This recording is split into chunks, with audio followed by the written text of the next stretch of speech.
मैं गीता पर कसम खाता हूँ कि जो कहूँगा कहूँगा, सच के अलावा कुछ नहीं कहूँगा। क्या आप भी यही सोचते हैं कि हमारे देश यानी कि भारत में आज भी गीता पर हाथ रखकर कसम खाई जाती है? जी नहीं। तो आइए समझते हैं क्या है इसके पीछे का कारण।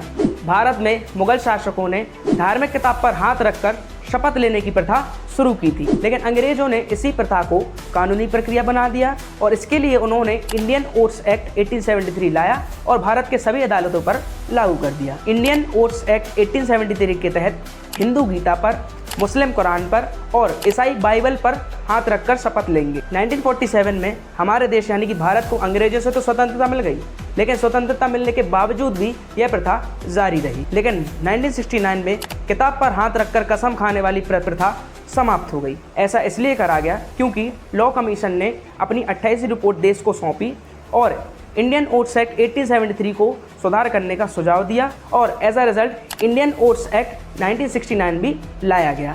अब शपथ को सेकुलर बना दिया गया, यानी कि अब हिंदू, मुस्लिम, सिख, ईसाई और पारसी सभी धर्म के लोग अब इस प्रकार से शपथ लेंगे। मैं ईश्वर के नाम पर कसम खाता हूँ या ईमानदारी से पुष्टि करता हूँ कि जो कहूँगा, सच के सिवा कुछ नहीं कहूँगा।